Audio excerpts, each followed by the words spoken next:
about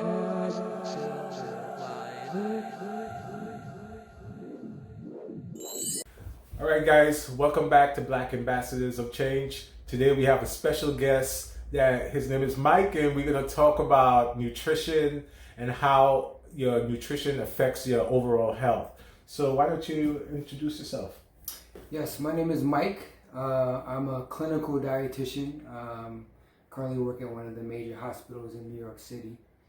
And so I do that, and then I also have a side project that I'm working on, which targets prediabetes patients, and the goal is to prevent them from getting diabetes through lifestyle modifications. All right, so Mike, how long have you been doing this? So I've been a dietitian for about 4 years now. Had a brief detour in my professional career. I did everything from marketing to fashion to publicity, and through some entrepreneurial adventures and some mishaps. I never lost my entrepreneurial spirit, but I just realized that what I really wanted to do was help people, especially people of color, maintain and aspire for wellness. Okay. All right. So what is your formal education as far as, nutrition or health? Do you have any formal training on that? Yeah, so I got a master's degree from Columbia University. And then as part of that process, you're required to do an internship, a post-grad internship, which I did at Brigham and Women's Hospital in Boston. Okay.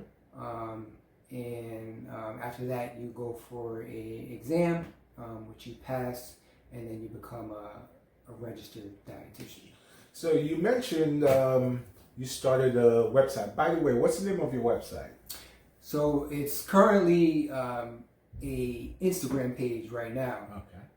Soon to be a website. It's For Summer's Life. Okay. Short for lifestyle. So it's a program that is meant to attack the lifestyle modifications that help to prevent diabetes. Okay. So what inspired you to do this? Because you said you did several other things before. What inspired you to make that change into nutrition? So I was always into wellness personally. Yeah. So it was really just a matter of when I learned that it was a profession, that was an option out there. Yeah. And the more I learned about it, the more I learned that it was important that there's people of color having representation in this space. Yeah. Because, we service a very diverse population of people who need nutrition. Yeah. But if you look at what the demographics look like for dietitians, it's mostly white people, a lot of women. Yeah. And so in order to serve the population, I think it's best if you represent and look like the population that you're serving. Okay, so have the community been responding to you in a positive manner when it comes to the site and what you're offering? Absolutely, yes. So the site itself, it's on a slow growth pattern as far as gaining followers. I definitely want to, focus more into that as I move forward. But right now, I'm just kind of fine tuning my content, and the content itself. Those who have found it have really grasped it and taken a lot from it, because I feel like what I offer is very unique. Okay, so that's good. So you're trying to promote a lifestyle more than just eating a certain way, because sometimes people do these diets and they do it for a little while and then they fall off. So you're trying to create a lifestyle more or less. Correct. If you the reason why the keto diet it has been effective for a lot of people when it comes to lowering their blood sugar rates, and the way that it's effective is you essentially are not eating carbohydrates. Right. So the idea is no carbohydrates, no blood sugar spike. Right. which is great and effective and fine. But these foods that you're eliminating, a lot of them are extremely healthy, right? So by removing all these foods, you are taking out a lot of delicious foods that could be in your diet on a regular basis, and two, you're not getting the nutrients that are in those foods that you're eliminating either. Yeah. So that's why I would say this is more sustainable and lifestyle changes that you can maintain forever. Yeah, I noticed you mentioned that. Also, isn't the carbs important in energy generation? Because that's one of the purpose of carbs, isn't it? Mm-hmm. So our body's major source of fuel is glucose, right? Carbohydrates. Your brain prefers glucose for energy. Your muscles use glucose for energy as well. So in order to maintain your brain function and your muscle function, you would have to use a different energy source, right? If you eliminate the carbs, and that's what the keto diet does. Yeah, it uses a different energy source. And what is that energy source? So it's ketones. Okay. What is ketones? So it's a molecule that is created from fat. Gotcha. So that diet is a pretty high fat diet, moderate protein, and very low carbs. So wouldn't that high fat content have adverse reactions in its own right? Exactly, yeah. So that's one of the things that I speak about when I give the risk and the dangers that are involved with the keto diet, especially in a long-term setting. Yeah. High fat diets are going to affect your cardiovascular health. They might affect the risk of different autoimmune diseases as well. But the thing that, when you're eliminating those carbohydrates, you're not getting something that's really important for your gut microbiome. And that's one of the things that I really stress is one of the highlights and one of the keys to maintaining health is having a healthy gut microbiome. And that's the bacteria that is populated in your gut, in your colon. Gotcha. Yeah. So how can a person tell if they're becoming pre-diabetic? So there's actual lab markers. Okay. You would take a test. The most common one is the hemoglobin A1C, which is a test of what your blood sugar levels average over the past 3 months or so. You can do a random glucose test, which is just to the minute, what is your blood glucose currently. But the one that is probably the gold standard is that A1C test, because it gives a more long-term picture of where your blood sugars have been. So if your blood sugar is above a 5.7, then you would be considered pre-diabetic. Okay. Anywhere between 5.7 and 6.4% means pre-diabetic. Okay. Anything above that, 6.5 and greater, would be diabetic. Okay. So it's your blood sugars are elevated, but not yet elevated enough to be considered diabetic. Okay. So how does it manifest itself in the form of symptoms that you're pre-diabetic? And that's the scary part, is that with prediabetes, most people with prediabetes don't have symptoms. They might have some issues where they're using the bathroom a lot, doing a lot of urinating. But outside of that, you're not really seeing a lot of overt symptoms with prediabetics, which is why it's so important to get tested. If you look at the statistics, it's about 90 million Americans have prediabetes, but it's maybe only 10% of those 90 million people know that they have it. So the awareness is the big gap that we want to fill. Yeah. So now, someone don't know they have diabetes, don't visit a doctor, like you said, in our community, that's very common, especially with men. What is the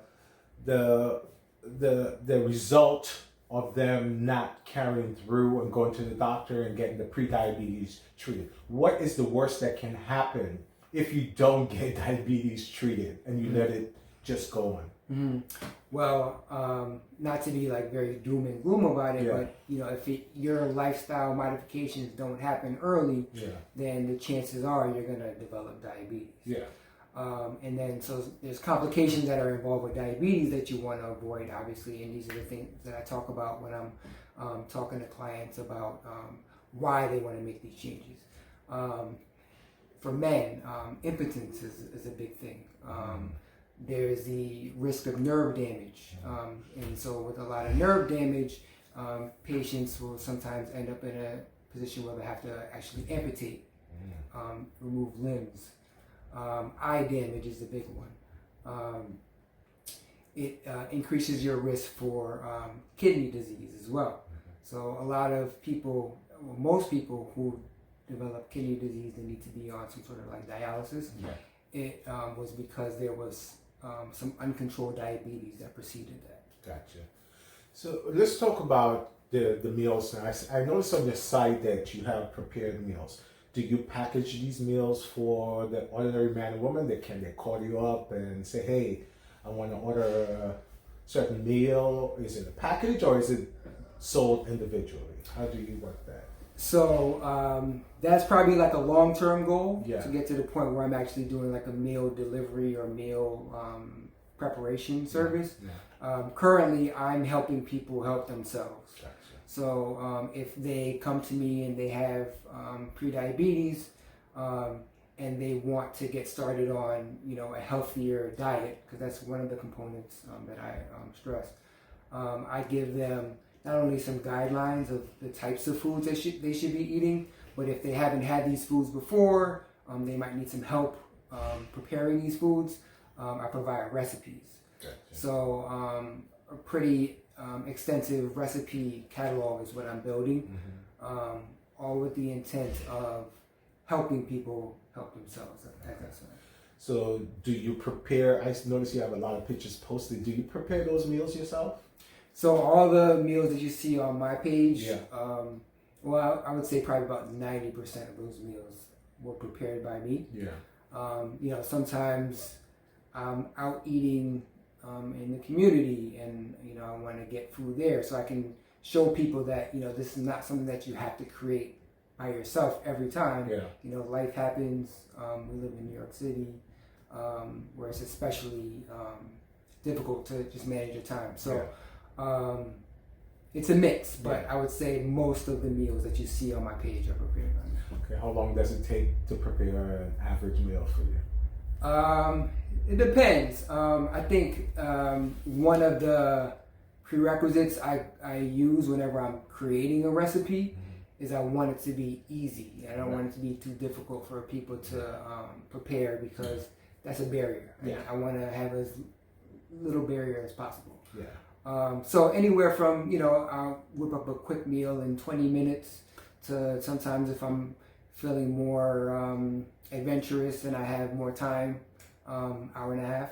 Okay. Anywhere between those two. So how do you decide what goes into a meal? So what's really important is fiber. Okay. I try to emphasize a lot of plants because the essence of what I'm doing is I am attacking the root cause of prediabetes, which is insulin resistance. So the more plants in your diet, the better you'll be when it comes to insulin sensitivity. So that's really important. Fiber is number one. I try to diversify and keep it very diverse as far as the types of plants and the types of foods. I'm glad you said your site was unique. So just elaborate on what's so unique about your site. So my program is evidence-based. I think a lot of the things that you'll see now when it comes to addressing prediabetes are rooted in a lot of like fads that are happening right now. So you'll see a lot of low carb or keto diet recommendations. which can be beneficial in the short term, and they can help to bring down someone's blood sugar. But what I'm trying to do is really get to the root of the blood sugar management, right. which is the insulin resistance. So I focus on three things. I focus on eating more plants, focus on increasing your physical activity, and I focus on addressing stress management. Okay, so I noticed some people who are vegetarians use a lot of pre-prepared foods, like frozen foods. They go to Trader Joe's or Target and they buy pre-prepared foods. What are your thoughts on that? Because I see it as just replacing one chemical for another, because a lot of the reasons people go vegetarian because they don't want all the chemicals and the processed foods, as well as in their meats and stuff like that. Mm-hmm. So what are your thoughts on that? So if a person is eating predominantly prepared foods, I would say that choosing foods that are more plant dominant is a better option than choosing the non-plant dominant foods. Mm-hmm. But you're right.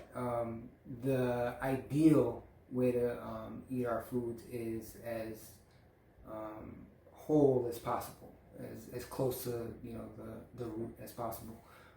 So that's something that I could work with someone on. Mm-hmm. And I think there's a lot of barriers that could cause people to eat that way, right? Mm-hmm. So why are they doing primarily pre-prepared foods?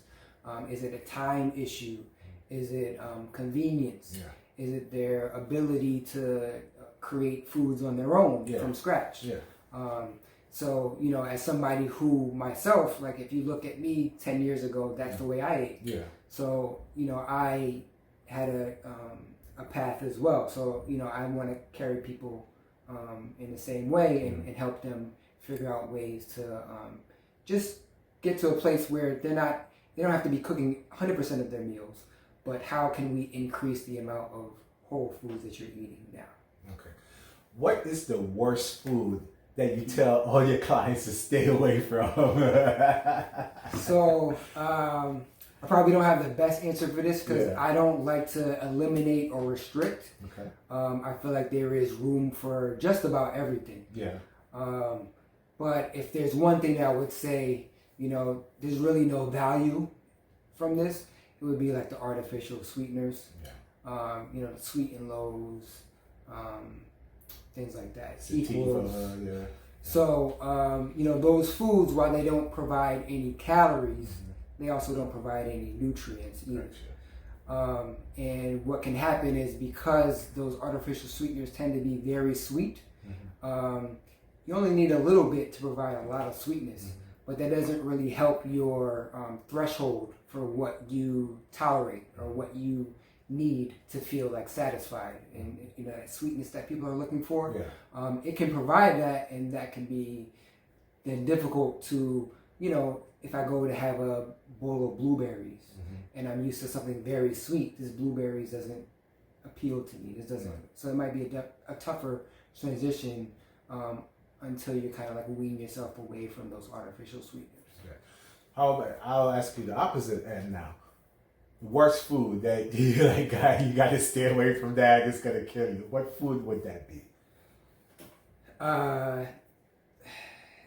Again, it's hard for me to just. There's no food that you would like. Yeah, this is not good. The types of foods that I tell people to restrict or limit. Yes.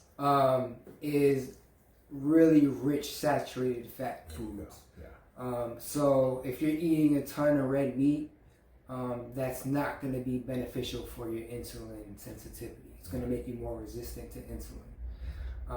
If you're eating a ton of cheese, that's going to affect it as well. So things like that, I don't tell people to avoid altogether, but I do say, okay, maybe we need to kind of limit how often you're having these foods and maybe the portions that you're having of these foods. What can we replace them with? So that, you can still have them as a treat, but it's not a recurrent thing. Gotcha. Do you ever deal with people that's type 1 diabetic? So in my clinical role, yes. for my 4 Summers program, I'm focusing on pre-diabetics with the intention of preventing type 2 diabetes. Gotcha. Because the type 1 diabetes is where you're not producing insulin from your pancreas altogether, or not enough. With type 2, it's more about the insulin resistance, which can be affected by specific lifestyle modifications. So my question about type 1 being, can the foods that you prepare help stabilize a type 1 diabetic and keep them from having the sugar spikes? Because it's a similar thing, right? They get sugar lows and sugar spikes depending on what they eat. Right. So would your diet or your regimen benefit them even though you're not specifically catering to them? Absolutely, absolutely. Because whether you're a type 1 diabetic or type 2 diabetic, you can still have insulin resistance. So if you're insulin resistant and you're a type 1 diabetic, then you're probably going to need a lot more insulin to cover your food, right? But if you're insulin sensitive and you're able to tolerate carbohydrates, your cells are able to take them and use them as fuel, then you'll probably need less insulin coverage as a result. What causes insulin resistance? So that's a great question. There is several different risk factors for insulin resistance. The ones that I focus on is diet, right? So how much saturated fat is in your diet. The other things that have to do with it is stress management. If you're very high stress, have a lot of anxiety, you tend to be more insulin resistant in that sense. Sleep deprived, you tend to be more insulin resistant. Physical activity. So if you're a very sedentary person, you don't move around a lot, that can also affect your insulin resistance. So that's why the 3 pillars of my program is eating more plants, stress management, and increasing physical activity. Gotcha. As far as stress management, what do you recommend for that? So with stress management, same way that I approach food, same way that I approach physical activity, it can't be a one-size-fits-all approach because everybody's different. They have different interests. They have different aspirations. So for stress management, it can include anything from meditation to yoga to going to talk therapy, making sure that you are not sleep deprived. Whole range of things, so if I was to deal with one client, I would kind of work with them and kind of figure out what would work best for them. Gotcha. What the triggers are, and then try to eliminate those triggers. Right. Gotcha. Right. Any piece of final advice you may want to give people out there, and as far as to maintain the health and healthy sugar balance? So the other thing that I also kind of alluded to earlier was the physical activity. Yeah. So I definitely, recommend that be a part of everybody's lifestyle as much as they can, right? So that could be anywhere from, power walking in your neighborhood to playing basketball to doing yoga, to doing strength training, to doing kickboxing, Taekwondo, like the options are limitless, really. Yeah. So I think a lot of people will look at physical activity and kind of be averse to it because they have one perception of it. But if you do more exploration and see what else is out there, I truly believe that everybody has something out there that they can enjoy, And I think it's really important to try to find that thing. Awesome. Just give the people the name of your IG site one more time before we leave. Yes, so it is 4 Summers Life. You can find it on IG currently. As I said, website coming very, very, very soon. All right, guys. Thanks for watching Black Ambassadors of Change. Don't forget to like, share, and subscribe. See you next week. Peace out.